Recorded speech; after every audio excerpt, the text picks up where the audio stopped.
My name is Dovie Walker, and I'm a resident of El Dorado, Arkansas, in Union County. I have a 20, well, he's 38 years old son that was, I think, wrongfully charged for the crime. He had less than 10 grams of powder cocaine, and they took his life, and I mean that literally 180 years, for less than 10 grams of powder cocaine, and he was an addict. I spent thousands and thousands of dollars on rehabilitation.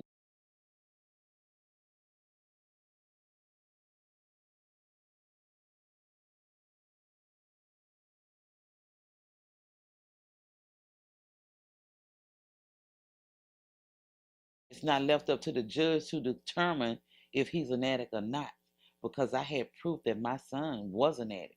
I had thousands of dollars invested in rehab. They gave him 180 years, and it broke me down. Mentally, physically, I went into great depression. My son thought about suicide, and I was like, no, I'm here. I will die trying to free you and all the other guys, because it's a shame that in the 21st century we still are being persecuted. That time in our era should have passed. Justice is for everybody, and it should be equal, not a disparity between the white and the men of color.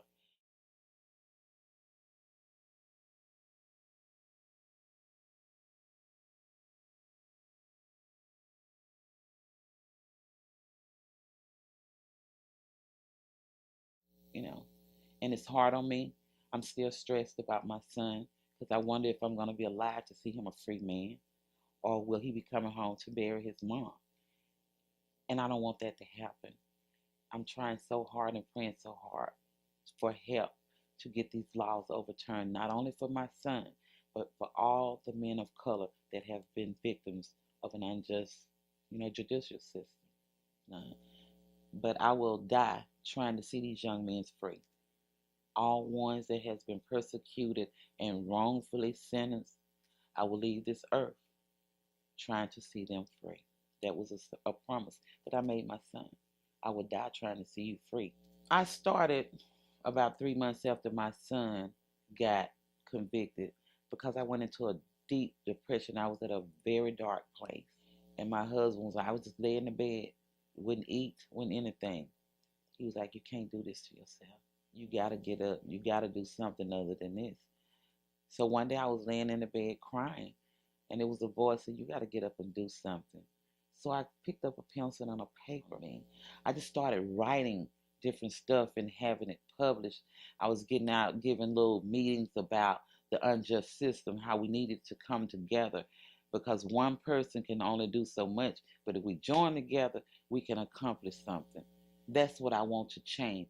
I want every man to be judged by what they do, not by the colors of their skin.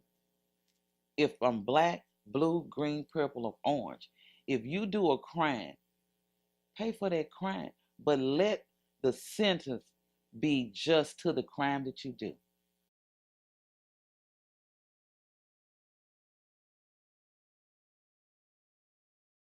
And I'm going to fight for righteousness.